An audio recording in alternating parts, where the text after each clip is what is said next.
in the same day, and because they go like pari passu, and you will see how that works out. So Theophilus will take the first session on documents, and I will take the session on how to deal with sources.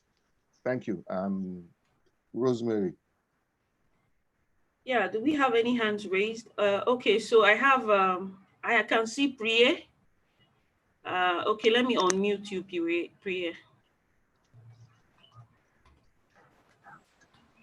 Good morning, everyone. Good morning, Priya. Go ahead. Tell us what. It was quite insightful. Introduce yourself again. You know the rules now. Introduce yourself quickly, and then make your contribution. My name is Izogu Priye Owekewari from Port Harcourt, today 95.1 FM, a talk news and sports radio station.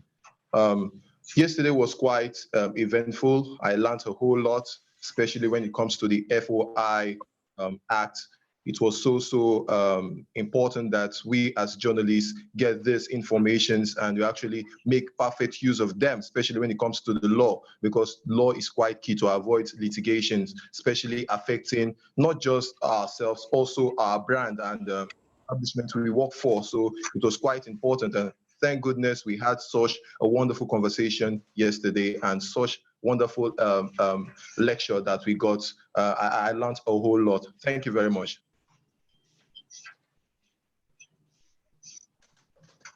Great. Thank you so much, Priya, for that very brief, straightforward comment.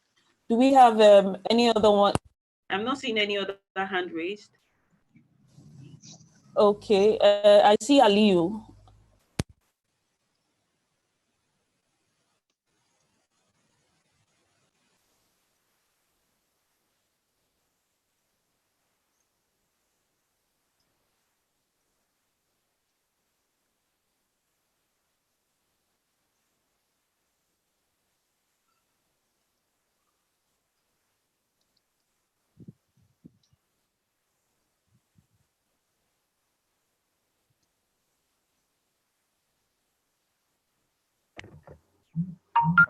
Hello, good morning, everyone. I want to join my colleague from Port Harcourt also to commend the organizer of this training for a very wonderful job. It was so interesting that no matter how brilliant, how exposed you are, a training like this, you still want to learn a lot of things. For the first time, undergoing a training on investigative reporting, I think it will help to define engagement in this profession in the nearest future, and we look forward for more comprehensive events like this. That at the end of the day, I think before we leave this training, each and every one of us will be able to go to the field and do the needful, and to ensure that all the goals and objectives set out at the beginning of this training is achieved in earnest. We want to commend the ICIR and the MacArthur Foundation for coming up with this laudable project.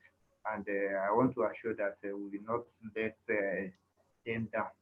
Thank you. That's from me. Usman Ali, News Agency of Nigeria.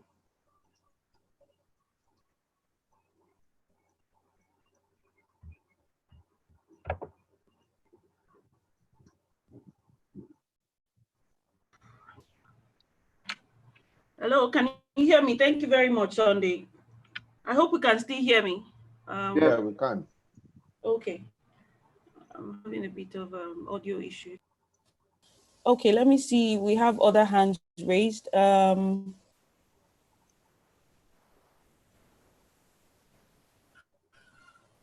Please go ahead. If your hand is raised, I can barely see. There's so many distractions, people trying to join, so I can't see most of the hands that are raised. Sunday alum Isaac Omediji. Okay, and, Isaac, please go ahead. All right. Thank you, Rosemary. Good morning, all. I just want to join others who have commended what we experienced yesterday. And of note, is the fact that we're able to get the PowerPoint presentations in our mails and also the recording of the sessions. I just want to appeal again that of today shouldn't elude us, and I hope the center will be able to do that for us so that we can also follow up from what we've learned during the sessions. During the recording, it will be a form of remembrance. The PowerPoint presentation will also be a guide manual that we can follow. Thank you very much. All right, thank you very much. So quickly, one minute. Sunday, you go first, and Edidion will take the last. Okay, go ahead, Sunday.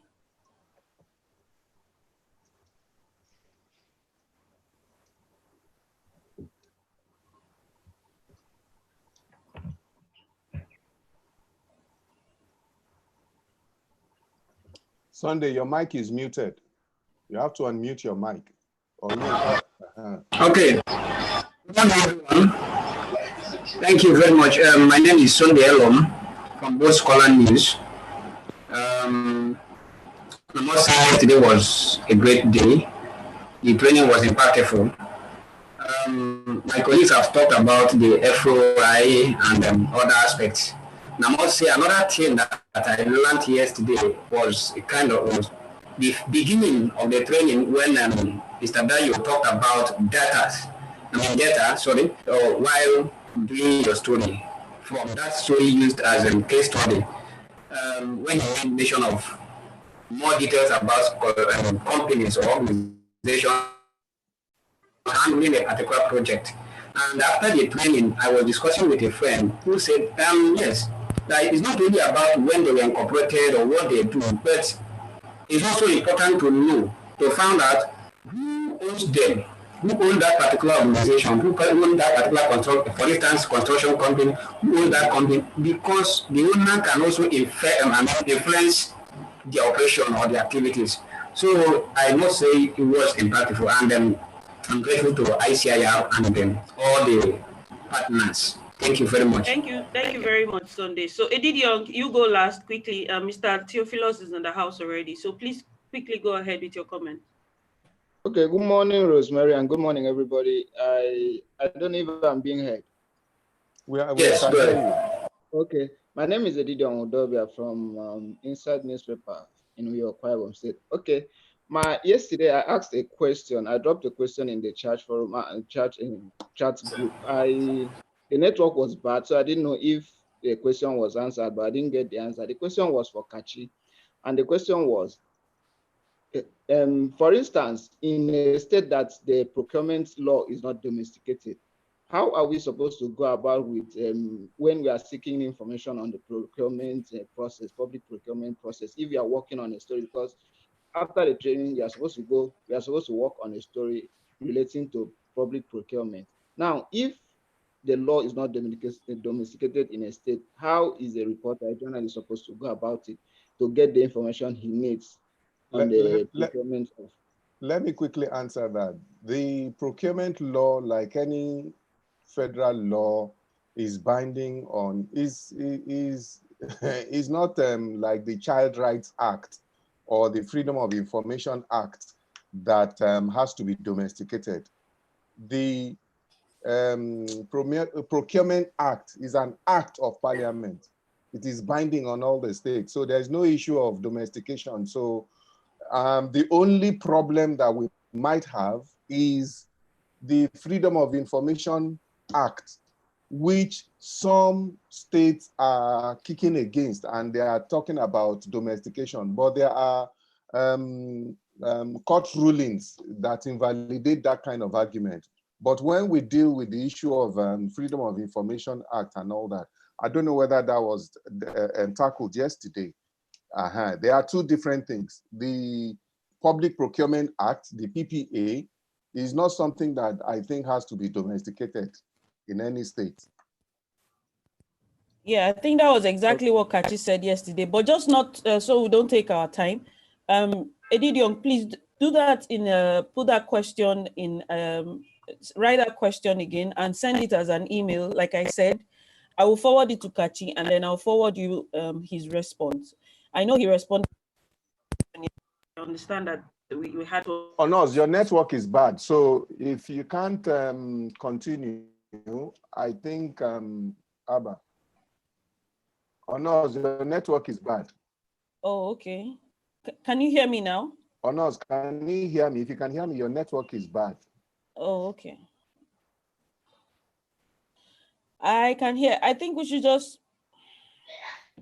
Can you hear me now, sir? Hello? Yes, we can hear you. Oh, okay. I'm so sorry. Network here is not very, is not friendly today. Quickly. So I think Kachi answered that question, but just to mention again, Edidiong, you can put that question in an email and send it to me. I'll forward to Kachi and I'll forward back his response to you if you are not satisfied with the response that you are getting already. Like I said, we can do this. We can continue this trend. If you have questions that were not responded to, or you still have them after the training, please put them in writing, forward them to me. I'll send it to the facilitators and then I'll send back to you their responses. Okay. I think we'll quickly move on to Mr. Theophilus Alba. He's in the house and he will start his session now. Mr. Theophilus. Yes, good morning. I hope you are hearing me, everyone. Yes, we can hear you. Okay, good morning. I'm trying to, okay. So it's like I'm a minority here because I'm seeing some 30 something names, and apart from Onos and Dayo and Lami Salik, I don't seem to know any other person. So it's like I'm a minority. But I want to welcome you all to the world of investigative reporting. And that is one of the interesting aspects of journalism. You have seen, I'm going to talk for about 1.5 hours now. Yeah. On how to handle documents.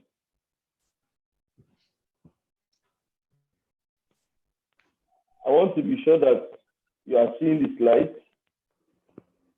Yes, we can. Hello. Okay, you can. Okay, and we're going to discuss how to handle a document, because when you do investigative reporting, you are exposing yourself to legal challenges. And if you must pass the challenge, so you must overcome it, then definitely there's something that you need to know, something that you need to do. And then if you look at what the graph here, you see a lot of papers and computers and all this and all that. And those are documents, and it's like a typical journalist going through what he will use to do his story.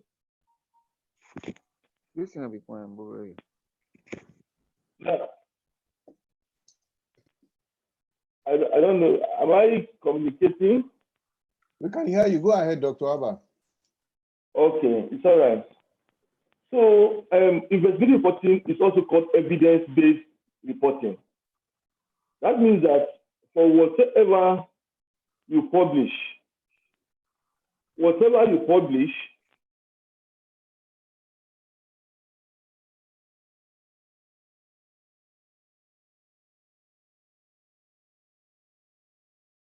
I want to return to the first slide. Just use your arrow. Just use your arrow. You don't just, yes. I said whatever you publish as a journalist, an investigative journalist, you must provide evidence. The area when somebody will whisper into your ear and say, oh, somebody has stolen money, go and publish. It's fast disappearing. Now, like a lawyer, If a lawyer goes to court to defend the case or to pursue a case, he doesn't just talk. He must provide evidence. So investigation reporting has to do with evidence. For every statement that you make, for every accusation, for every challenge, you must provide an evidence, either oral evidence, either documentary evidence or electronic evidence. Oral evidence means somebody will be there as a witness who say yes, I saw it, it happened, quote me, I'm a witness, I can explain. That will become an oral evidence. Documentary evidence, then you have electronic evidence. So you don't just say, oh, I did an investigative story, and there's nobody to quote, somebody that whose name, who has address, who has a position, or a document that will support whatever claim you are making. Every statement that you make as an investigative journalist must be supported with an evidence.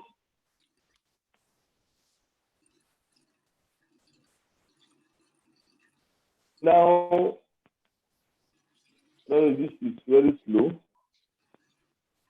I want to go to the next slide, and it's 5 slide. I don't know why.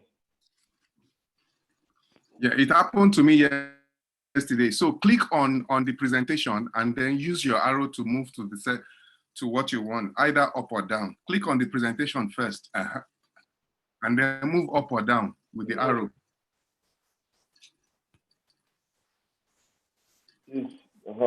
Now, why do you need documents? It is because government business is based on documents. You see, you don't do government transactions or anything about government by word of mouth. If somebody says, oh, supply 20 bags of cement for us to construct a particular road, it's not just by word. You don't just supply because he spoke to you. There must be a document. If somebody says we have budgeted 200 billion, to execute a project, it must be on a document. If somebody says there's an agreement between him and another party, it must be on document.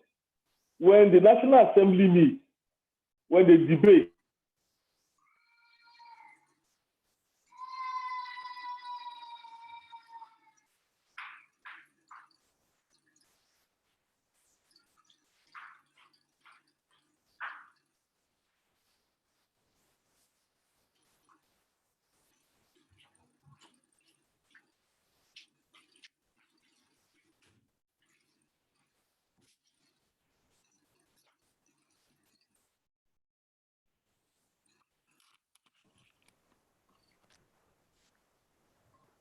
Mr. Theophilus, we lost your audio. Oh, is it me?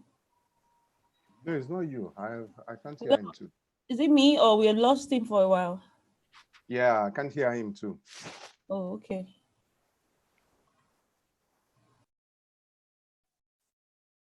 But he's talking. He can't. Theophilus, we can't hear you. If we can hear me, we can't hear you.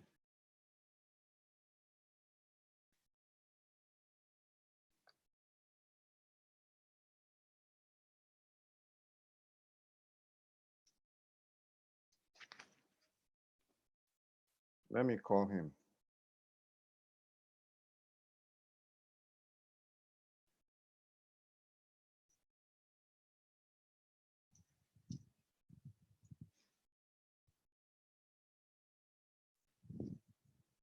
Onoz, I also noticed that something strange is being shared. This is not Theophilus' screen. I'm trying to call him on the phone to see if he can hear us at all. I'm also calling him. Okay, should I allow you call him? Theophilus, or we can't hear you. We lost you for over a minute now.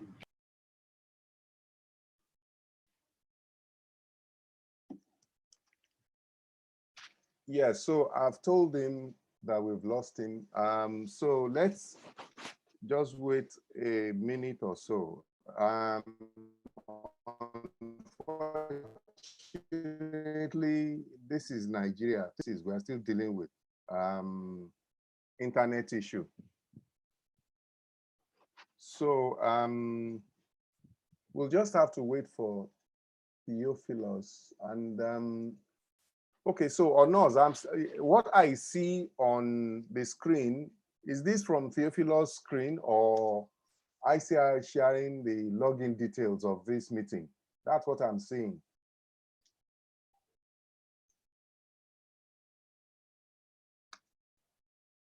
Onos, just looks like network is Sorry, bad. sir, I didn't hear what you said. I said what I am seeing on the screen doesn't look like Theophilus' screen. Looks like something being shared. The login details for this meeting, and it shouldn't be displayed like this publicly.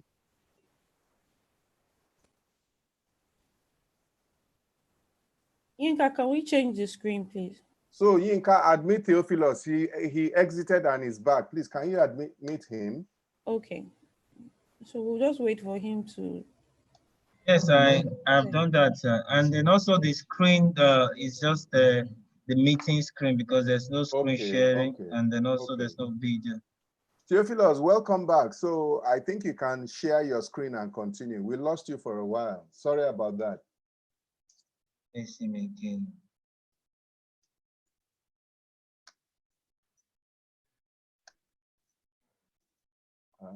Theophilus, did he? Okay.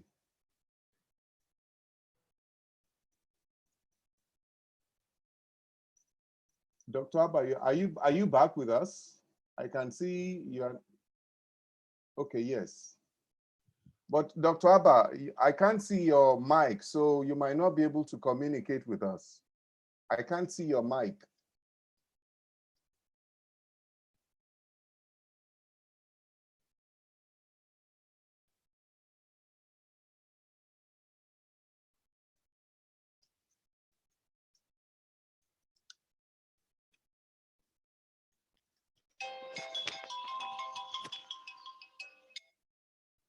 Hello.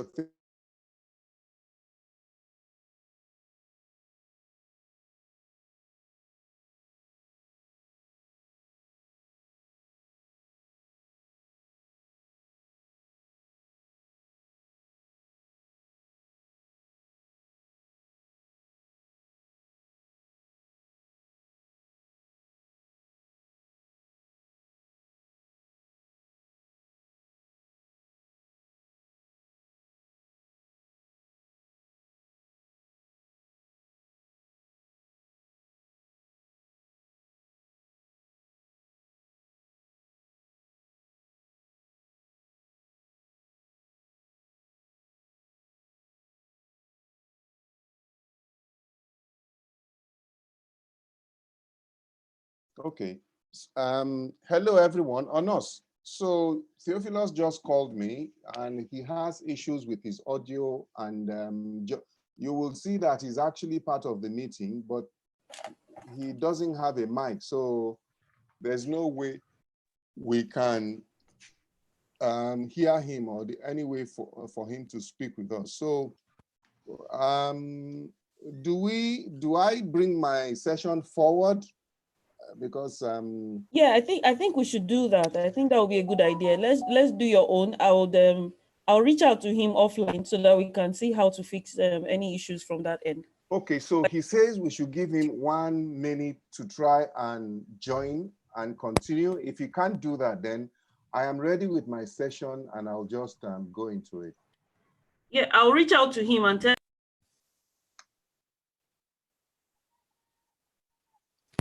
By then, would have been able to rectify his technical issues. Okay, so I should go on with my session? Please go ahead with your session. Thank you, sir. Okay, so we're so sorry about this technical hitch, but like I said, in our environment, this is something that happens all the time. I was on a meeting last week, and I was the only African in that meeting. And when I was presenting my paper for about 2 minutes, they couldn't hear me. And when I came back, I heard they were saying, They didn't know I had come back. They were saying, we are used to this happening with people speaking to us from Nigeria. Ordinarily, I should have been angry, but it's the truth. I couldn't argue with that. These are things that they have taken for granted. Sending an email sometimes takes you for hours. So I apologize for this hitch. So like to bridge the gap, fortunately, I'm ready with my own. And as a matter of fact, this morning, I was thinking about it. Maybe we should have brought this one forward. So maybe it is by divine arrangement that this has happened. So because the topic that Theophilus wants to deal with is actually one of the sources that a document is one of the, it's a source material, and is one of the things that I'll be talking about in this presentation. So permit me to, I'm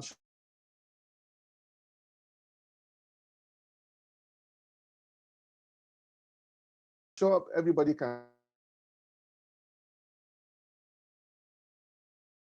see me now, but permit me to mute my video. So it's for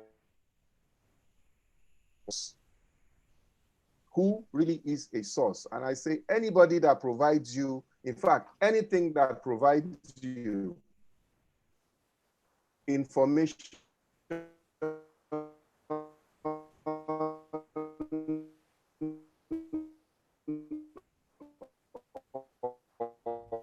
an idea for a story can be a source. Somebody who comes back from work and says, oh, something happened of a story for you.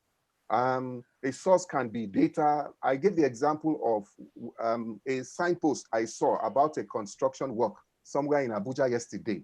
That provided the beginning for me of a very big investigation. So a source is anything from which you can get a story idea, any information that provides you the basis or material for a story idea is a source. And I say sources are your most valuable asset as an investigator, because if you don't have sources, and particularly people sources, there are different kinds of sources, and we'll quickly go into them. In many of our careers, I'm sure that anybody here who is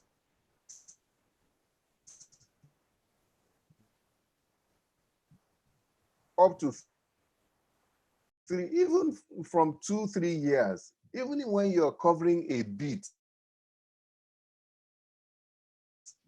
what stands you out is that will give you exclusive. Well, so perhaps not give you exclusive, but elevate your story from, you know, the normal kind of them say kind of journalism. So let's look at the different kinds of sources so that we can have an understanding and start to think about how to plan an investigative report to the writing and publishing of the report. So I start with secondary sources, and I say these are vital for providing you background information or tips that start off an investigation. So the first example I gave is it can be your wife or husband who says something. That is a secondary source. It can be the signboard or signpost that I also mentioned. That is a secondary source. So they provide tips to start off your investigation and lead you to other sources. They give you original ideas for a story. This is very important. They give you original ideas for a story, but you cannot just rely on them or quote them. So a newspaper report, for example, about, you know, government has spent so amount on building a road and so on, and this is how, so that story in the newspaper can be your secondary source, but you cannot go and quote from that secondary source and say, oh, that is your source of information. Number one,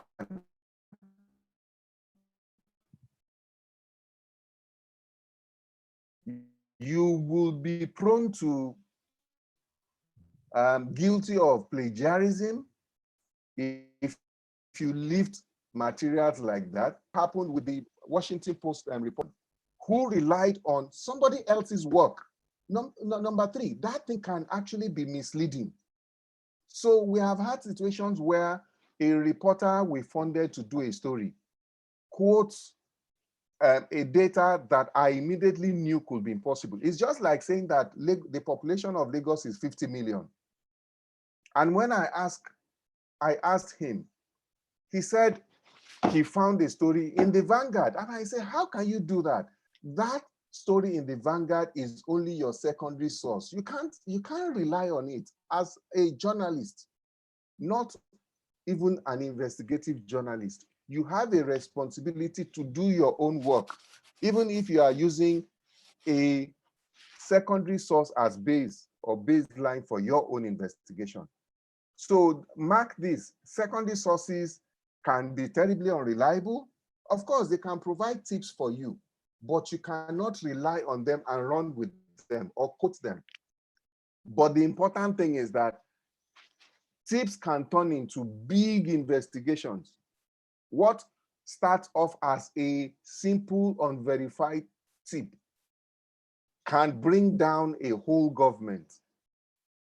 But you have to go through the processes of verification and all that, and we'll come to that.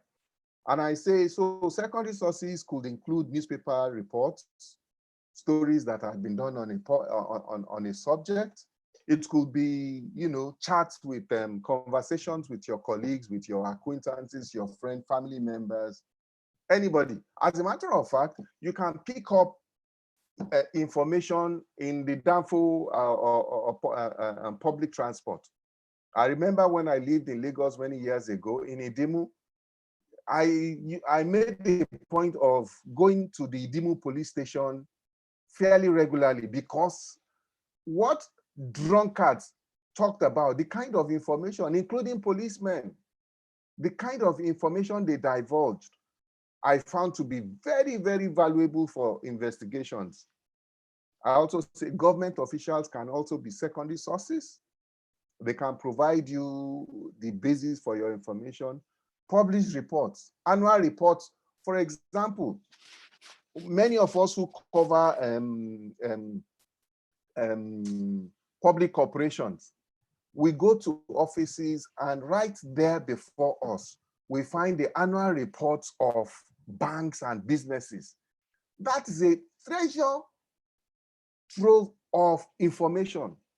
I hope we know that, that is what they say, that many banks, don't let me say most, or at least some banks and companies, they have up to 4 different financial annual reports, each doctored for a purpose, depending on who is going to receive it. So if you find 2 different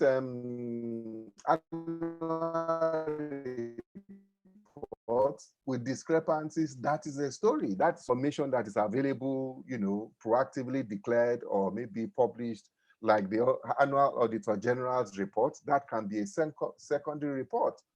Very good example, the Auditor General's annual report. It is authentic. Investigation has been done. But as journalists, we should also go further and do our own investigation. Press releases, I say, are also secondary sources. We now go to primary sources. And I say primary sources are those that provide physical evidence that can authenticate your story and provide it with credibility. And primary sources are a level above secondary sources because now you are settling down in your investigation. And they include documents such as, legal. In my career, the thing that helps me most, no matter what EFCC or ICPC or anybody, or police gives me, if I can get what they call proof of evidence. I hope many of us know what proof of evidence is. Proof of evidence is that thing that you can quote for because it is public document. It is in the court if the case has been charged to court. It contains all the witness statements Everything about the case is there. If you can lay your hand on proof of evidence, that is a legal document that you can take stories from it for a whole month. It includes, investigative reports. It includes proof of evidence, police records, parking tickets. I did a story that I got from, checking parking tickets in the US, our embassy in the US. So they were claiming money for paying parking tickets. And I know that embassy staff, because you are like a government of your own, never pay parking tickets. And they had accumulated so much and they were claiming it. And I did a story from there. So anything, even the receipts that they give you from POS can be a source, a document or source of evidence. It can be a proof of evidence for you to authenticate your story. It can be court documents, legislative proceedings, board meetings, and so on. I hope that you know that Nigerians, not just journalists, under the Freedom of Information Act, you can ask for any board meeting of any parastatal. And I'm working on something now, an investigation in the Ministry of Information, where they awarded contracts. And they claimed that there was a tenders board meeting, ministerial tenders board meeting. Part of why I'm in Lagos is on that investigation. At the end of the day, I will ask for the ministerial tender boards meeting records. It also includes contract documents, employment records, and so on. It also includes white papers, gazettes, audits, budgets. I hope we know that budgets are also a veritable source of information for us. Another type of sources we are dealing with here is data. Data, for example, if you find data, and data includes figures and statistics of any kind that can help illustrate a story or form the basis for your investigation. So whatever you find data on, for example, they say Nigeria has malaria prevalence, and there are, I'm not quoting exact figures, so there are 10 million Nigerians suffering from malaria, and so on. So, and that's why I mentioned curiosity yesterday. I have structured my mind to be curious. I see data like that. Oh, so we have 10 million. So I can go to Ministry of Information and find out what they budgeted for.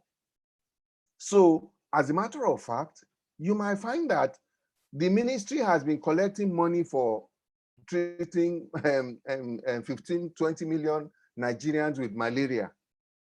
Whereas the data from the National Bureau of Statistics tells you that there are only 10 million Nigerians. That is how the mind of an investigative journalist works. And I say here that documents and data are important, but they can be boring, difficult to cipher or verify or understand. But you also need people to throw light on them. So that takes us to the next level of sources that we will be dealing with. And these are people sources. Who are people sources? They are perhaps the most valuable ingredients of your story. They can be anything from messengers in a ministry to minister to governor to the head of a security. You can't be a journalist. I'm not talking about investigative journalists. You can't even be a journalist on a beat. And you are just going there and writing them say story, and you don't cultivate sources. Your editor will soon sack you, or they will just take you to entertainment desk because you are not valuable. A journalist without sources is a journalist that is opening up him or herself for retrenchment. Journalists without sources are the most dispensable. When they want to do retrenchment or what we call downsizing, you are the first to go, because sources are the lifeblood of journalism. You have sources everywhere. I remember in Istanbul in 2014 or so, I was invited to give a presentation on investigative journalism at a financial reporters conference.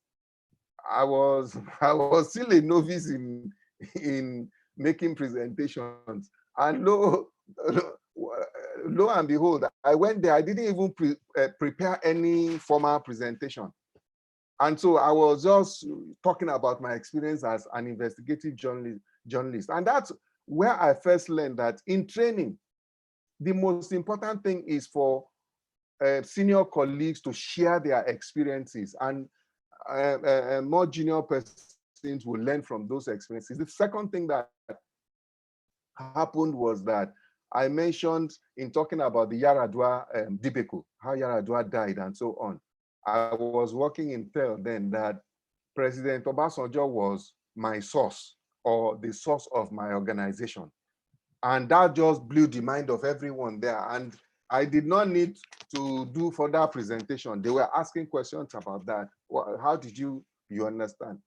So even the president of a country can be your source. And if you read Daily Trust, let me mention them. If you read Daily Trust, you read Premium Times, you read The Cable, and a few other people who do investigative reporting, you will know that people high up provide them information, ministers and so on.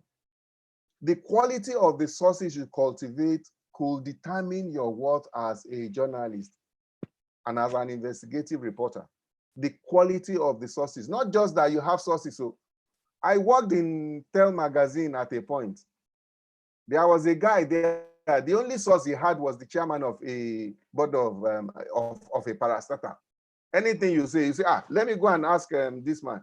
So one day the editor, shut up. Can't you cultivate another source every time? Even when the issue we are discussing doesn't concern that man, he wants, because that's the only source he has.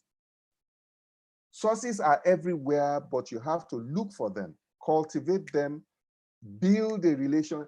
So people's lives sometimes are threatened when they provide you information. So they need to trust you. There are people, what I have found out, we work with a lot of whistleblowers. People come to our offices, they bring information. Why? Because they see the work that ICR has done, they trust us. If you want people to work with you as sources, you must build a relationship of trust with them. But as we all know, for many journalists, it's cash and carry. You are dealing with somebody for the first time. What is at the bottom of your mind is, this man bring money. But it's not always about money. In my career, sources have been more valuable than money in many respects for me. But I say here that caution is the word when you are dealing with sources. I said earlier that sources are the most invaluable ingredients of your entire career, not just one story. But also, it's just like the media. The media can make an artist, and the media can also the same media that makes an artist. So the same source that has given you information over the years, and you are just clicking. One day that source might have an ulterior motive to achieve, and it uses you, give you information you don't verify, and it brings down your career. So caution should be your watchword. Never, ever, ever run with information provided by even your most trusted source without verifying. I'll come to how to deal with sources. You get all kinds of sources, the good, the bad, and the ugly. Caution, like I said, sources can make or mar your career. Now, let me quickly go to something that I don't think I mentioned here. So I think that there are also different kinds of people sources. You know, you can have government officials, you can have people in the private sector, but some of the most valuable sources I have worked with are, you know, eyewitnesses, for example. So something has happened and you want to find out what has happened. People who witnessed the incident, they are also invaluable sources. You can, depending on the beat you are covering, you know, I've also found out that the lowly placed persons in the offices are terribly invaluable sources for us to cultivate. Why? Because they are the file pushers. They know a lot of secrets. Oh. In my career, the people that I have cultivated, and in this presentation, I'll answer the question yesterday, should you give money to sources? I'll come to that shortly. The people who have helped me obtain documents, obtain information, like the Ministry of Information, for example, the Federal Ministry of Information. When I finish my story, many people will have answers, questions to answer. Many people will be in trouble. Why? Because I got a lowly placed person, a file pusher, and he just photocopied everything for me. If you have a source like that, please keep that kind of source. So why are sources important? Sources are important that most investigative stories cannot be. They are so important that most, not just some or a few, virtually every investigation that you do, you must have sources, either documentary sources, data as source, or people sources. You must have some kind of source. We are not talking here about other kinds of, for example, video evidence. The guy I'm talking about in the Ministry of Information has provided video evidence of what they said they supplied, and I also have documentary evidence of what they claimed they had supplied. I have voice recordings, which is also evidence, so I can quote from. And what you can do in your story is, because if you are doing multimedia presentation, you can add some of these multimedia elements, these visual elements. You can add a voice recording. You can add video and so on to your, so they are all important. I also say somewhere along the line, you will need a source in your story, one kind of source or the other.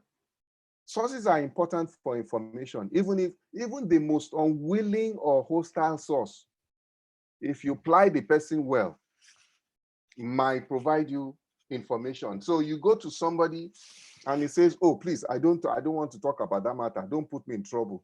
You know, the minister has warned people not to talk about it. You are now coming to me. Even that he has provided information, that is also a red flag. The minister will not compel people not to talk about a matter if there is nothing hidden, something untoward that they are hiding. So even that reinforces you to go to somebody else. If this man will not talk, at least he has provided one information. So that's why I say even the most unwilling source, or even the most hostile source, who does not want to talk to you. So be careful when you are listening to a source. One single thing that he says or she says could be invaluable information for you. For educated or informed source, like experts and so on and so forth, they can also provide perspective. One of the things that journalists should do at this time, for example, that we are reporting COVID-19, a pandemic, coronavirus, is to provide perspective and background to our stories by talking to experts. So you are talking about wearing of masks and social distancing. So does it not make sense to talk to an epidemiologist, you know, so that you can provide the kind of background that you who studied Yoruba or Igbo or Hausa in school can deal with. It's also important to lead you to other sources. As a matter of fact, I didn't want to go into that. There is a triangulation we do in talking about sources. So one source, let's say your partner at home says something. It's 12 hours. And from what he says, you get, let's say you go and read a newspaper or periodical and you get something, information, then you talk to somebody. And so it's a cycle. You can build a cycle of sources, starting with the first one, and then you talk to somebody. That person leads you to some documents, and then the documents also lead you to other people. So that kind of circular or triangular movement is important to have at the back of your mind to build. I also say to provide evidence such as documents. There is nothing that validates your story as much as documents. And Dr. Abba will come to talk to us about documents. As important as they are, it's just like sources. You go and quote a document that is fake, that you didn't verify.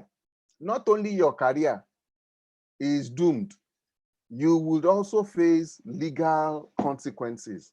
But I don't want to delve into documents because Dr. Abba will be talking about it. There is something that is important that we do as we start our story. And this is not just for, mostly for investigative reporting, but if you are doing a feature story, you can also borrow from this. I'm talking about research in the session that Honors made, but whatever a journalist does, the first thing to do is research your topic. Research your topic. When you do your research in source mapping your story, so source mapping your story is, you know, doing something like a map of who and who and who and who you need to talk to, and the order in which you need to talk to them, because that's important. So your research shows you who and what you need for your story. Exactly what kind of document, who do you need to talk to, where do you need to go, what kind of data do you need, and so on. It helps you to list out the data that you need. It helps you to list out the documents that will help you provide evidence for what you are writing about. It helps you to map out the people you would have to talk to. And like I said, very important, because you need to list in order of priority, not just priority, in the order in which you talk to them. A, B, C. If you talk to B before A, it might show A, and it might show A that you already talked to B. Maybe you might make a slip, or something that, so you really need to order the timeline of, you know, you're speaking to people. I just brought this in to show how important it is, you know, to prepare before you even start your story. When you do your research, prepare. There is a whole class on source mapping your story. Yes, so let's go to how to cultivate and sustain sources. Sources are everywhere. You must build a relationship of trust with your sources over time. So if you are covering education, for example, then you must have sources not only in the Ministry of Education, but in the parastatals, because something might happen in the main ministry that might require you to get information from either JAMB or, NCE or so. So in your career, you must learn to cultivate sources in the relevant places that are important for telling the kind of story or covering the kind of beat that you need to cover. And I say that, like I said it before, it will never be about money. What we don't know as journalists, the truth is, once a source gives you money for whatever reason, and you know that many of them, they won't tell you that, this is bribe, so that you will write the story in my favor. They will say transport money. No matter what they call it, they know it is bribe. You too, you know it is bribe. So for whatever reason they give you money, for that person, I tell you, you have lost respect. That is the experience we usually have. It's just that some journalists just don't care. The moment is the most important thing. A politician gives you money, he knows he has pocketed you. Do you know that when you are all covering, for example, journalists who are covering the National Assembly, you know the terrible thing about beat reporters, we all know, we are all journalists, the terrible thing about beat reporters. So you cover the Senate, let's say, and then a video comes out about how a senator abused or raped a woman or something. And then the senator calls a press conference in the National Assembly, gives everybody 200,000, please know how to manage this, and so on. And nobody writes it. Then one silly guy goes and writes it. And there is so much uproar. Do you know that that guy who has they are the ones they respect, too. All of you who have done not, so that guy, he has upped his ante. If he's not going to even demand anything, they will listen to him. So it is the people who collect money, sources who collect money, they are the ones who lose respect. So it is not always about money. And then in cultivating a source, I say, show him or her that you are reliable and dependable with the information he gives you. For example, there is one of the editors who is trying to work on an investigation with us. He wants us to fund the investigation. And he wrote a pitch. Even before approving the pitch, he said, that source, he even gave me this story. He said, go and run this story first. Let me see whether I can trust you. And then he's written the story. So, like I said, a whole lot is at stake for a source. So for him to give you information, he needs to trust you. So you need to build, there are sources that it will take you 2 years, 3 years to build a relationship of trust with. But once they trust you, that is it. There was a time, there was an SSS officer, operative, that I was, was a big source for me when I was in Tel magazine. You know that I traveled on a fellowship for 6 months. No, for 5 months, but I was away for 6 months. While I was abroad, do you know that and there were others, but he couldn't deal with them. He will call me and send me materials in the US, and then I will now determine who I trust in Nigeria, and I will now send the stuff to them. So you can build that kind of relationship. And that is what stands some people out, either in covering a beat or in the newsroom. That's why some people rise through the newsroom very fast, because why? They have sources, and then they can, if you are delivering exclusive stories every week, why won't your editor like you or promote you? Guarantee that you will protect him no matter what. If your source, 2 guys came into our office, they came to blow the whistle on, you can't believe it. I won't mention the name, but it is just one faceless parastatal, and they are stealing hundreds of millions of naira. And the guy came, and before he came, as a matter of fact, he had to call one public figure in the Aluta community in the human rights community, and the person say, if it is ICIR, if it is Dio, if it is Ajibola, you can trust them. And he came. And we said, and when he said, please, so I hope even by error, my name will not be met. I said, perish, forget it. A journalist should be ready to stake his life in a manner of speaking. I don't say go and lay your life down for a source. In a manner of speaking, you should be ready to stake everything to protect your source. If they know that, then they can trust us. And I also say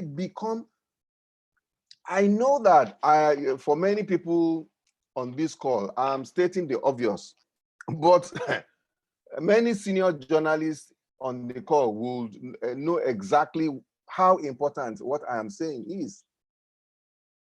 I say become real friends with your sources, but maintain a professional distance.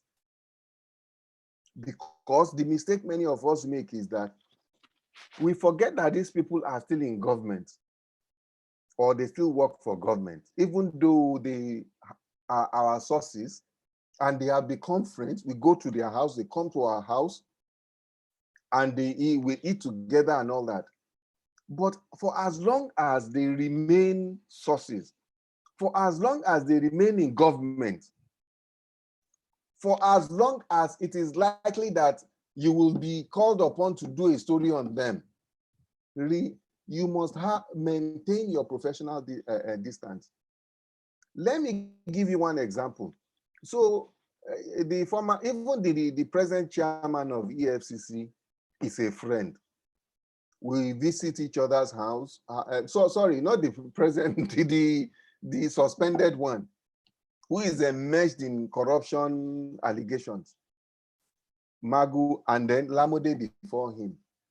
But in the line of duty, they became sources, and we became real friends. We go to each other's houses and so on. But I maintained my professional distance. So, for example, now, the EFCC chairman, even each of them knows that there is a limit to our friendship. When it comes to journalism or professional matters, I will do my story. They know that. Even though they will provide me because they trust me with any information. So that is why today I can write, if Magu has stolen money, I can write about it, and he knows I will write about it. The, what is he called? Abdul Rashid Maina, the task force team chairman, who caught a lot of thieves and then also became a thief, was a friend. In fact, I helped him at the time he was arresting people and so on. And when it came to his time to be exposed, I was the very first journalist who exposed him.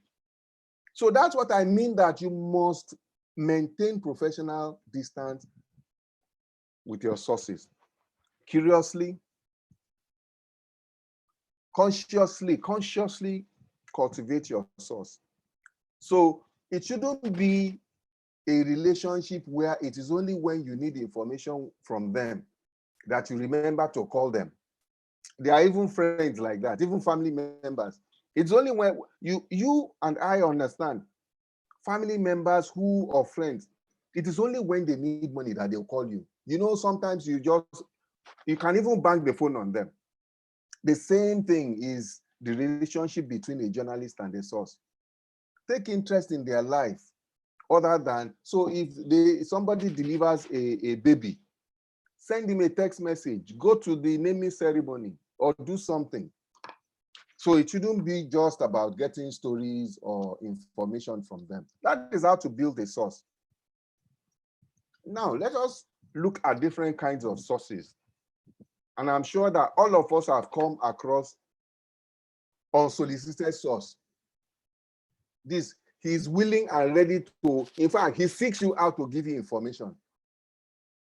The reluctant one, I also mentioned the hostile one, and there are spin doctors. So let us quickly go through how to deal with each of them. So if you have a willing and ready source, like a spokesperson, the PR or spokesperson of PDP or APC, he sends you a press release. Of course, you know that his own interest is to tell his own story. For him, it doesn't matter whether it is true or not. He's looking for people who will tell the story. For example, still using the story of Magu, people have sent me things from both sides. And if you look at immediately, you start to see red flags. So you have to apply caution. You have to examine. It is so sad these days. PR people send press releases to journalists, to media houses, and the next day, what do we find? No story. The press release. In fact, PR people now write press releases as stories because they know some of us are lazy. We won't even try and write a story properly. So they will write the story for us. And then the next day, you see verbatim what the PR firm sent to us in several newspapers, and we never get embarrassed about that. Of course, we also have unsolicited sources, people who bring you information without you asking.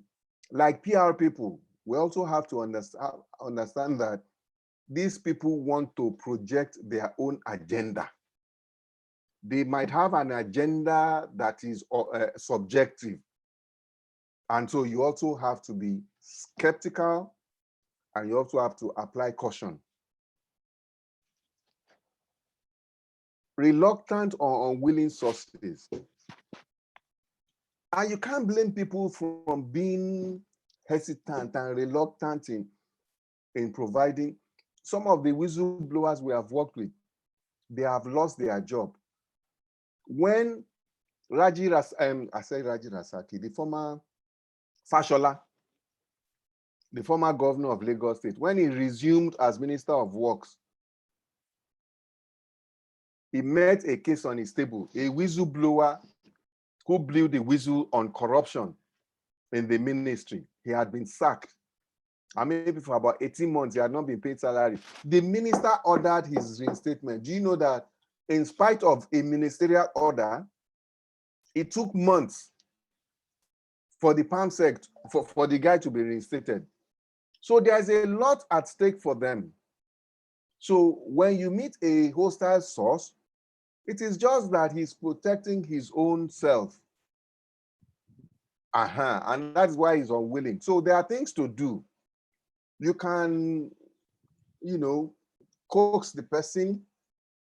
You can continue to trouble the person, trouble in quotes, sweet talk the person, ask questions, massage the person's ego, give assurances that you are genuine, that you can protect, and so on. And perhaps, usually for me, I'm able to talk them eventually into talking. Sometimes persistence is what works. Just going back, just going back, just going back. You understand? Telling the person, these people, they will continue to steal this money. In 50 years, that's the blackmail I use, that corruption. One of my neighbors who told me a story, I gave her a lift, and she told me a story. And lo and behold, I asked her for help to do this story. Hey, she ran. So the next time I saw her, I berated her. I said, you see, we all complain about Nigeria. But even when we can help to expose these corrupt people, and you are going to the hospital, you will pay double the amount you're supposed to pay because somebody has messed up the place and so on. And eventually this woman gave me information about a whole lot of corruption happening in her. It was persistent. It was talking to her over and over and over again.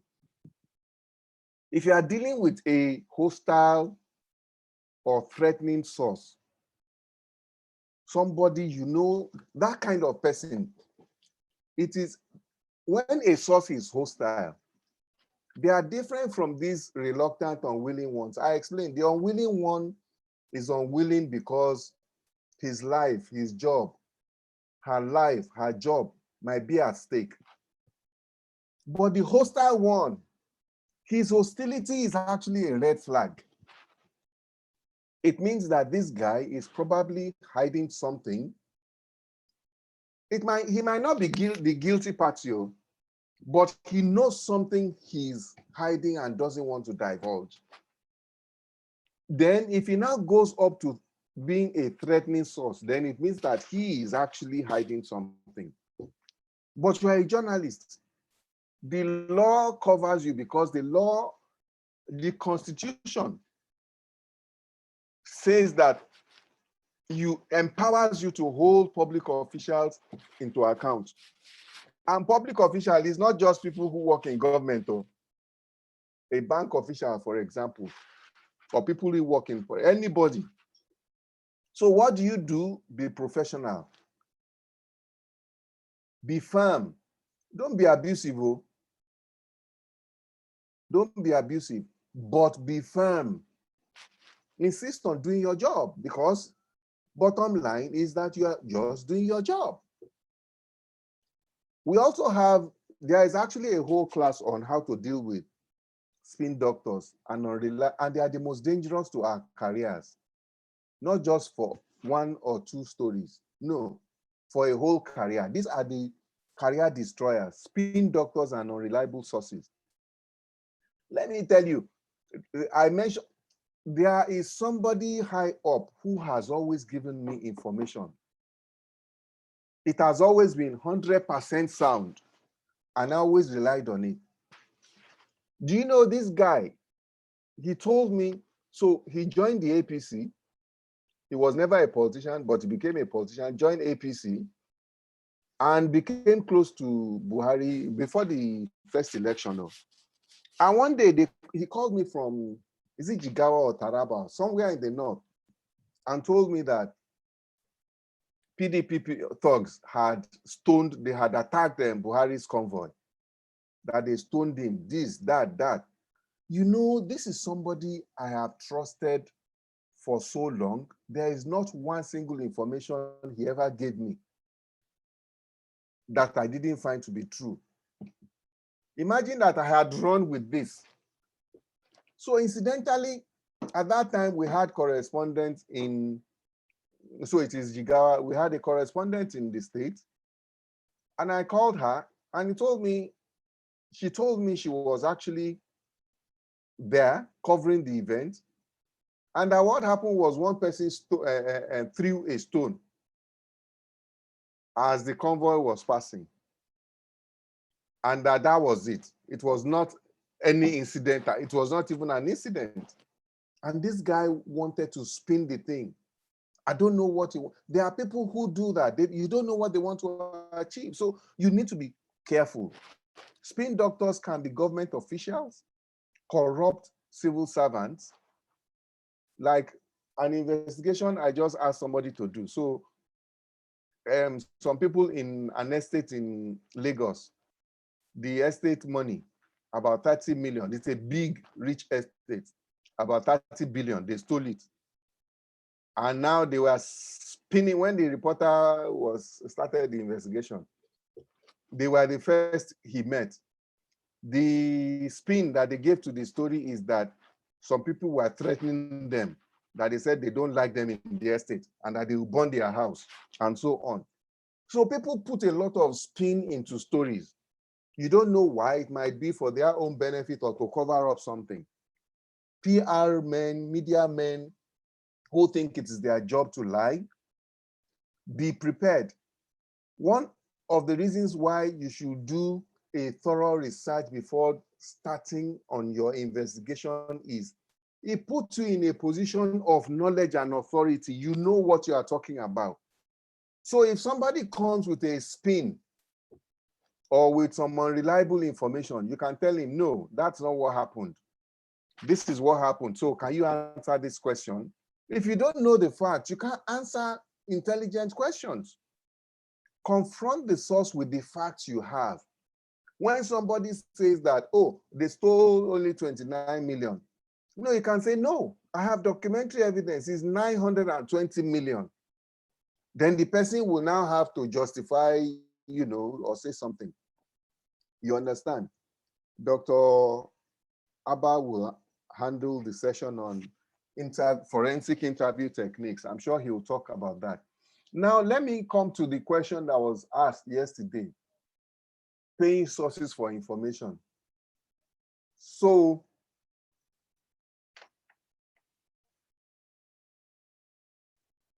sorry, let me deal with anonymous sources first.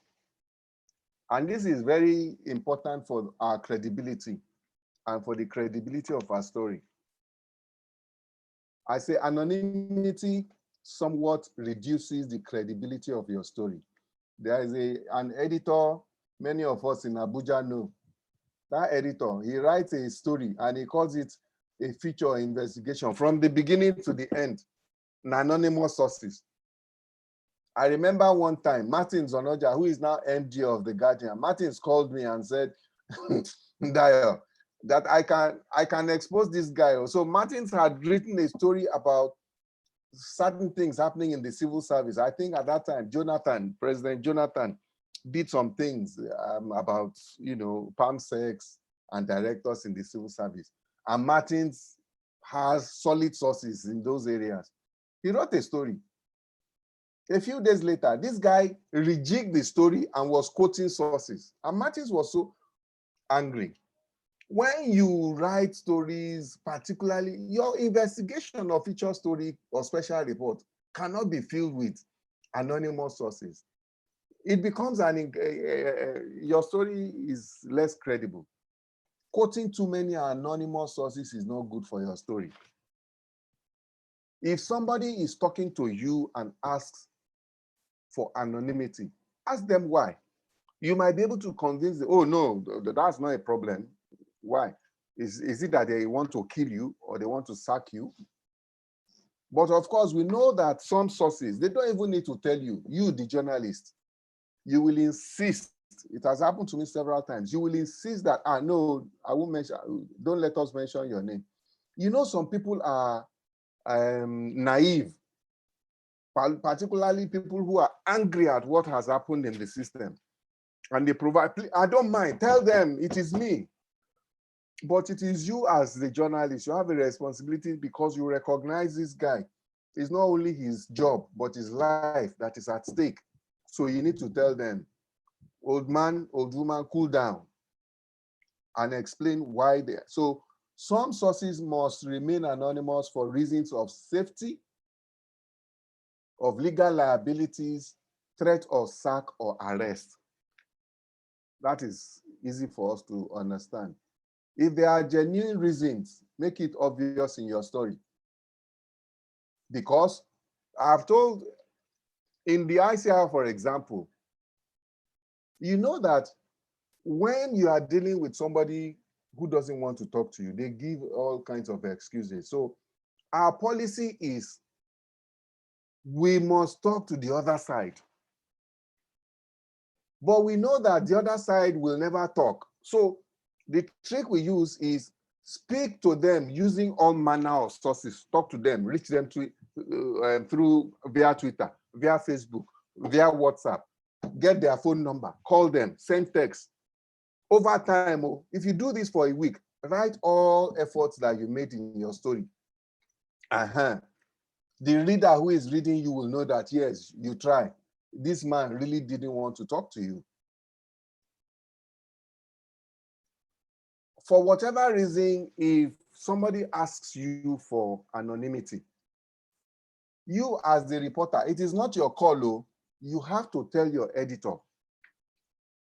It is the editor, and that is why there was an exercise I wanted to give us, but it will elongate my presentation. A journalist presents something to the to the editor. And the editor asks, a woman and the daughter who had alleged that somebody raped them. Who are these people? Lo and behold, the silly editor went and mentioned their names and created problems for them. I don't know why, whether because the editor feels that he has the right, the final say about it or whatever, but that was absolutely, absolutely wrong. But it just goes to show that it is not your call. For me, what I do is I tell my editor, this person has requested for anonymity. And I think that it is important that we grant him or her anonymity. If the editor says no, then that story is not going. Because I will insist. I will fight it to anywhere, then the story is not going. If you want to sack me, then sack me. Because it's important that we protect our sources. Now, let me come to the issue of paying for sources. You know that as a matter of ethics, it is regarded as something really unethical to pay for sources. But I think this is relative now. So I say never pay a source for information. Never, ever, ever. Why? First, it is ethically wrong because it is just assumed that money is the incentive. And we know just a couple of days ago or sometime last week, the issue occurred. Somebody wanted to provide us information. And immediately, we always say no. We always say no. And eventually, the only thing that happened, because the person was in Osun State, is that we sent, what did we send the person? We sent him money to go from his house to the DHL office, and then we sent him money to DHL documents to us. Because he said there were other documents that somebody was asking for 10,000. I said, tell the person to go to blazes. Because we are going to investigate something in a school that will help the school, including the person. And the person wants to give us information and is asking for 10,000. And we said, no. Sorry, how am I doing with time? It's 12:30.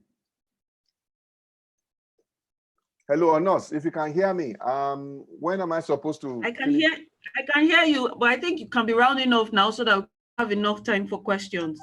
Your session should end by 1 o'clock because you started 11:37. Okay, so I have 29 minutes. Okay. Yeah, so you have 29 minutes, but we need plenty time for questions and answers, please. Okay, I'm rounding off now, but this is important because this is like the core of, and that's why our friend asked that question yesterday. I think it was Busari also. So in theory, we say don't pay sources. Second, it taints or discredits the information. Information loses value when purchased rather than when willingly given. If a subject of accusation, for example, if the person you have written about, he can latch onto that and say, no, just they purchased the information. So usually for us, if our source says that if we don't pay him, then he won't give us information, that is the end of it. We have seen situations where we rejected that kind of offer because we won't pay money, and they will go. I won't mention the newspapers or websites. They go to other places. We see those stories. Fine, it is fine, but by our own policy, no. But I say there are exceptions. But before I go to the exceptions, I want to say that there are certain things like paying for sources, like doing undercover reporting, that in some media established media traditions, they never ever accept. In New York Times, for example, when we come to the ethics class, we will lay this on the table so that we can discuss it, because our ethics class is always very interactive. At least 4 or 5 of us in the class will give specific examples where we have faced, ethical issues. In New York Times, for example, if you go and talk to a source and he buys you, let's say, something worth $5, you have to pay for it. You tell the person, no, you are a source. I'm not saying you want to influence me, but by New York Times policy, we don't take even soda. Even a bottle of soda, we don't take from the source. You pay for it. But the exceptions are, it is reasonable to pay a source if he incurs expenses such as photocopying, like the one I talked about, to DHL documents to us, or if your source, for example, has to come from Lagos to Abuja or from Ibadan to Ilorin to give you something because he can't, then of course it is reasonable for you to pay for that person's transportation and so on. Those are expenses that are reasonable to incur. It is also reasonable to pay a source if he will be losing earned income in pursuit of your story. So if you tell somebody, for example, to do some undercover work for you, maybe go into a Chinese company as a laborer to see what they are doing, and then you give him a camera or something, and the person can't go to his own work or do his own tailoring work, for that day, you can agree on how much to pay the person. That is how it goes in theory. But you know, like we always say, in practice, things might be different. So the issue of taking money from sources is not academic. You know, journalists face situations and scenarios like that all the time. Sometimes it depends on the policy of your organization, because from an academic perspective, somebody has made the point before that all these New York Times, Washington Post, and all the big names around the world, BBC, that they pretend that they don't pay sources, but they actually pay some experts to do some work for them. Yes, those experts are sources. So there is a huge argument about the payment of sources, but I think that we should rely on our organization's policy. In the ICIR, for example, in Tel Magazine where I worked, you cannot pay, in fact, they will not give you a dime to go and pay a source. So I think that finally, I say to survive as a journalist and an investigative reporter, you need to create a network of sources. One source in one place, even if you are covering Ministry of Health, for example, one source in the Ministry of Health, there are different departments. Another reason why you should cultivate more than one source in one place is that, so if one source tells you something, you can verify, authenticate from another source. Build relationships with sources in many places. You should have sources everywhere, security agencies, well, depending on, it's not compulsory that every journalist has, but it helps you. Me, for example, I was like a one-man riot squad. If na EFCC, I guess I was there. If na SSS, if na police, if na Ministry of Health, if na PDP, APC, you know, because I was like an ombudsman. I was a free flower in the newsroom. I could do anything I wanted because of the kind of interest I showed early on in my journalism career. It can be in the private sector, anywhere, but you should have, as a journalist, you should have some high net worth sources. You can also use one, for example, I need something in, what is it called? NOA. I don't have anybody there. I don't know anybody there. I talked to my SSS source. Oh boy, do you know, this is what I'm working on. So he has friends in NOA, and he can now lead me to somebody there. So you can use a source in a place, because that person, that source you have in this place can recommend you because he knows you, he trusts you. He can recommend you to the person in that other place. Even in one organization, like I said, like in one ministry, there's nothing that says you can't have more than one source. So I think the last slide talks about protecting your source. One of journalists' biggest responsibility is to protect your source. I think the law also protects us to protect our source. Let your source understand the danger they face when your story is published. Many of us journalists, you know, our own is just to collect information. We go to the newsroom. We are not thinking about the protection of our source. We are not thinking about our source at all. Me, when I'm doing a story, my source, the person who provided that information is important to me, not just for now, for later. If he's sacked from that place, that means that I have lost a source. So I will protect him. Part of the protection is telling him, oh, this kind of information, oh, it is let out. It will be cleared on this way, and so on and so forth. If your sources cannot be named, do everything in your story to divert attention. Let me give you an example. In those days, can I divulge it? So what happened in an organization that worked directly with the president? If this guy wanted to do something and the president, for political reasons, leaned on him and said, no, you can't. You know what the guy will do? So the guy will just come and give me a report. Meanwhile, the agreement is that he would have sent the same report to the president's office. And in the president's office, the president has chief of staff, private secretary, a series of people would have seen it. So when we are using the story to defray attention from the original source, we say presidency sources, because we know that many people, many set of eyes would also have seen it. So I don't know, some people might say there is something unethical for that, but for me, there was nothing unethical. I was protecting my source, and my editors were in the know and they allowed it. So that is what I did. In a newsroom environment where you do not trust some people, protect your source. I was very notorious. The only person, not even the editor-in-chief, or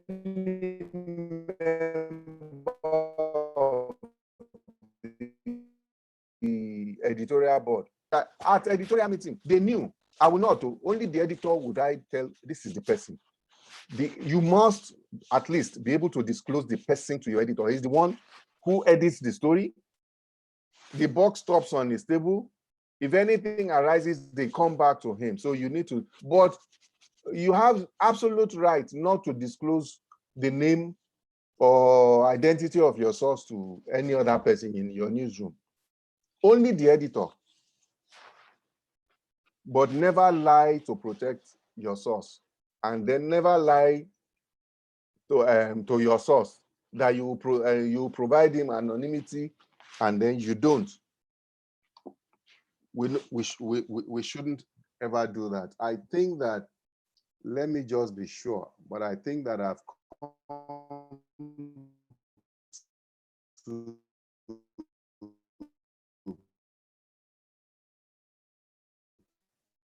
yeah.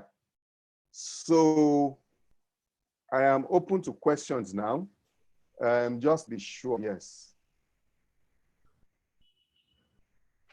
Can I go ahead? Yes, that is the end of my presentation. Thank you very much. Thank you very much. Onos.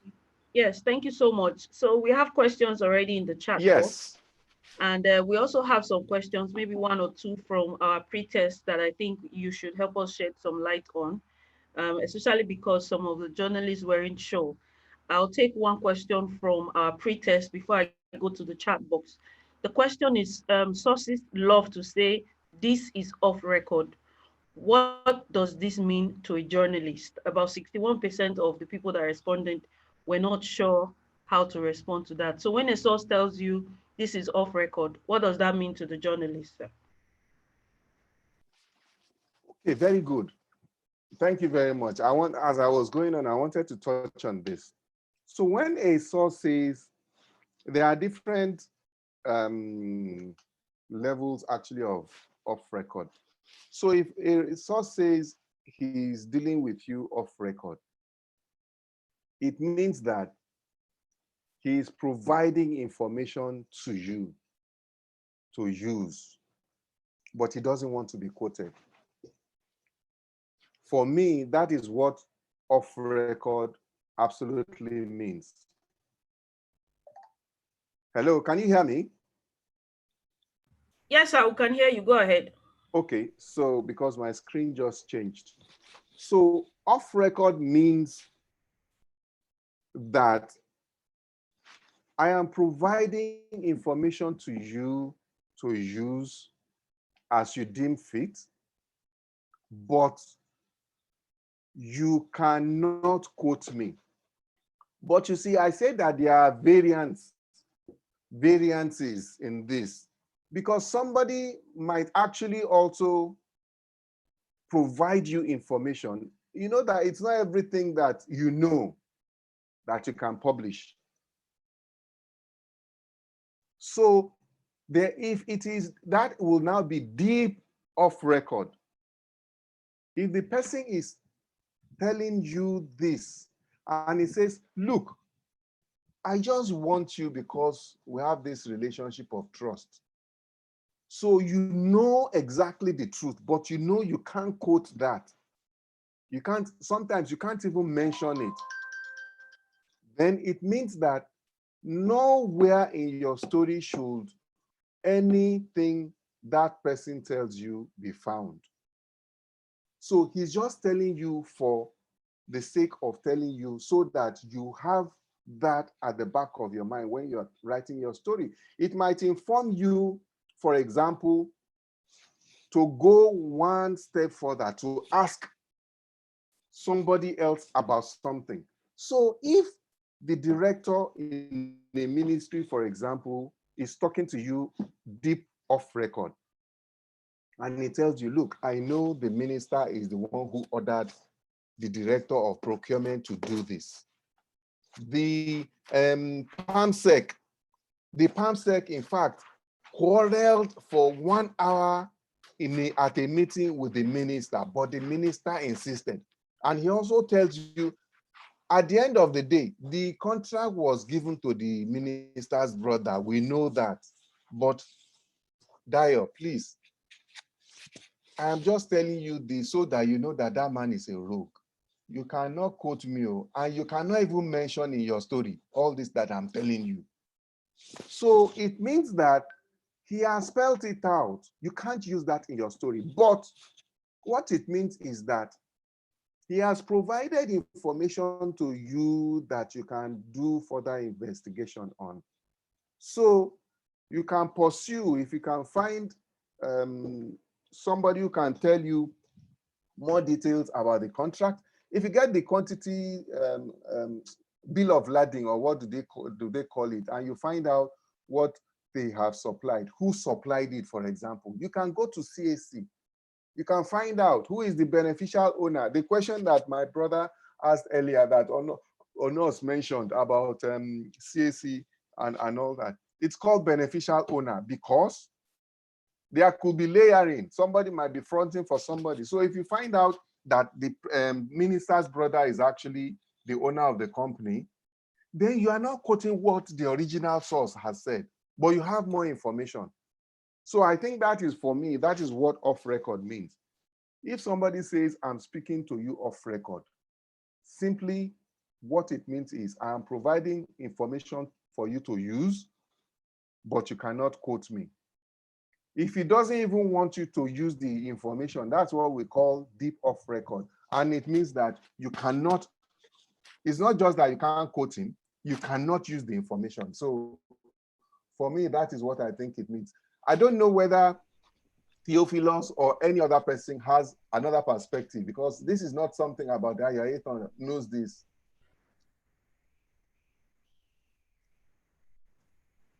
Okay. I'm not sure, maybe when Mr. Theophilus comes up, he will quickly touch on it if he has another perspective to it.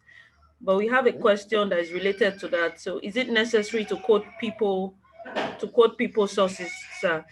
In a case where the person won't want to be mentioned to avoid being sacked from the organization, what should you do? I dealt with that in my presentation. I say, so there are exceptions to anonymity. If the person, so we are talking about sack, I actually mentioned it in my presentation. And I said, If the person, there is a threat of sack, then we can consider not mentioning the person.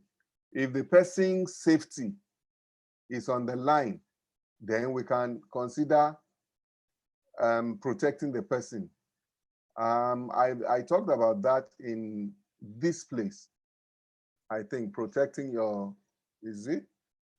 If your source cannot be named, do everything in your story to divert attention. Okay, not here. But I did say somewhere, you know, that it's not every, yes, it is reasonable. No, not there. But the point I'm making is that if I said, even if your source does not ask, but you as a journalist know, you know that if this information comes out, this guy, they will sack him. It is your responsibility to make that obvious to him. And so to try and write the story in a manner that would not link him as your source. Because it is terribly important for us. We as journalists have enormous responsibilities because we are more enlightened about these things, information and communication issues. So even if our source does not understand, we need to educate them. Look, if we publish your name as the source of this information, the possibility of your sack is very high.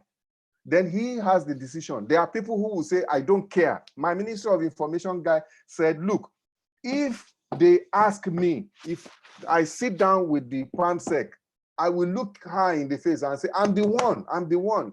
He's ready to be sacked. For people like that, there's nothing you can do, but as much as possible, we should protect our sources, either for their safety, from arrest. I listed those things, or because of their life. Their life could also be at stake. Yeah, so we have 10 more minutes and we already have like over 10 questions pending. So we'll just do this in a rush.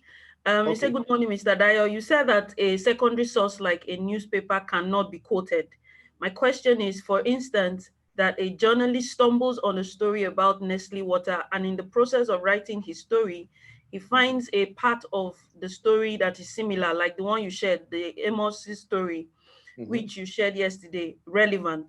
Will it be wrong for him to quote a part of Abba's or Amos's story to back up his investigation? Okay, so the first thing is, it depends on what you are quoting. If, for example, Amos says that the addition that one of our colleagues referred to yesterday, that Nestle has produced 5 million gallons of water from this facility, and you run with that, I think it is lazy journalism, because you can't rely on something somebody else has done. So the diligent journalist should at least use that as basis for calling Nestle. Did you produce 5 million gallons of water? What if Nestle tells you it's actually 10 million? So it is in terms of that, information like that. However, one way of avoiding any questions being raised, we fell into that trap recently. And we quoted, not from a newspaper, we quoted something somebody said. As a matter of fact, I remember it was from a newspaper, from the Vanguard. So the Vanguard was quoting a figure that there are 8 million Nigerian women who suffer from one form of sexual abuse or harassment or the other. And exactly, very good example. Now, our reporter went and quoted that, and there were questions raised about it. What the reporter ought to have done was to go and do what I now did later, to verify. The UNICEF or UNHCR or the country whose country director made the statement, if you go to their website, you probably will find the statement made by that person that day. So rather than relying on the Vanguard one, you are actually relying on more authentic information from the website of UNICEF. On the other hand, you can actually also call UNICEF and confirm. So that's what I'm saying, because the danger there is that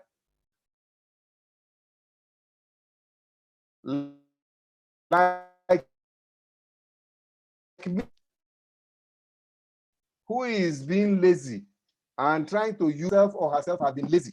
So that is why you know that there are some times we are quoting data from one newspaper to the other, and it is perpetuated.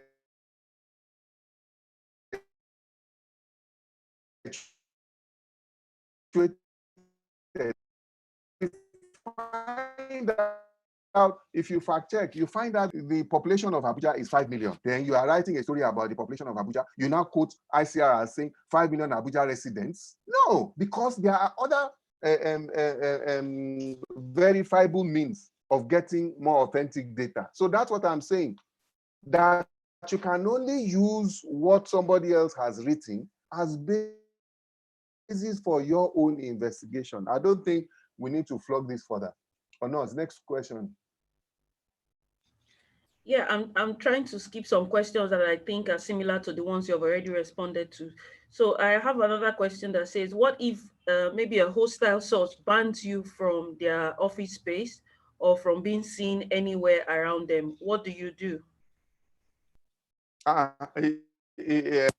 If so, my answer is this: if the place is a public place, then not even the police can prevent you. For example, if you cover the Ministry of Health and you go to the director and he tells you that I don't want to see you here again, he has absolutely no right. Sometimes journalists have to be stubborn in doing their work, or you will just be bamboozled and you will just be railroaded out of the place. No, if it's a public place, fine.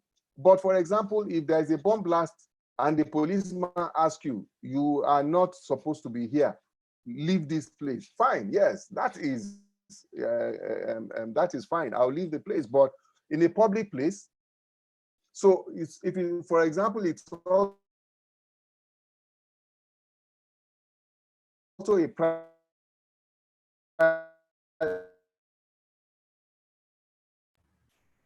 We're losing your network, Dayo. We can't hear you anymore, Dayo. Your network is breaking. Respect the person's. Oh, I'm breaking. Now we can hear you now. Please go ahead. Okay, so I'm saying if it's a private premises, for example, or somebody's offices, and it says we don't want to see you, seriously, to find other means of getting your information. And in my class on using online tools, we will talk about computer-assisted reporting.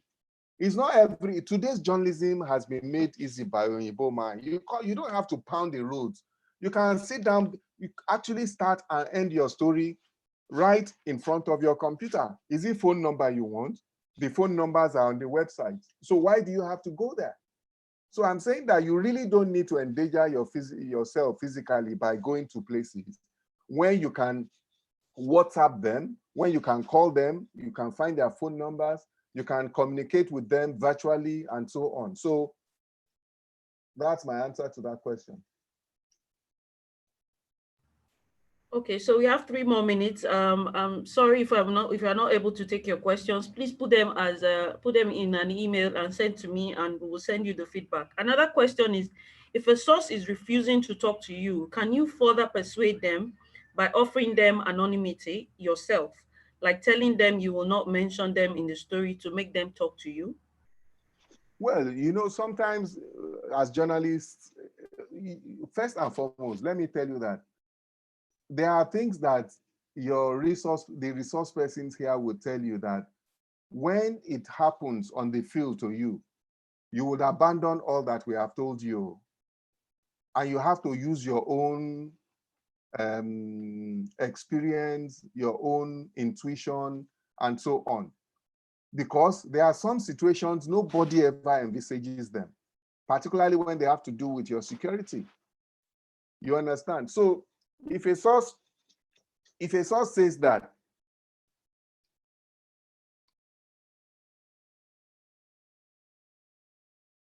so if a source is reluctant to talk to there are so many things you can persuade and do this and do that. And yes, if you think that genuinely you now determine because of his being hesitant that he's afraid for his job, you can offer. And I'll tell my editor that we don't need to mention your name. It's the information we need. It's something I've done several times. And so I say yes, in some circumstances, you can do that. And then you get to the office, you explain to your editor, this guy didn't want to talk to us. And I know that it's because of fears about his job and so on. And so I think we can grant him anonymity. I think my time is up. Yes, your time is up. I will close this session now. What I will do now, Dayo, is I will copy out the questions. I'll put them on a Word document and share with you. And then maybe you can help us respond to it so that we can attach it and then send to the journalist later so that their questions will have been answered as much as possible. Some of them are repeated questions, so we'll probably just copy paste again, but as much as possible, we want to respond to all the questions. So I will share what I have, the questions that are in the chat box with Mr. Dayo, and we will share the responses with all of us later. We'll take a 15-minute break now, and when we return by 1:15, we will go ahead with Mr. Theophilus Abba for his session. Thank you very much for your time, and see you very much later. Yes, sir.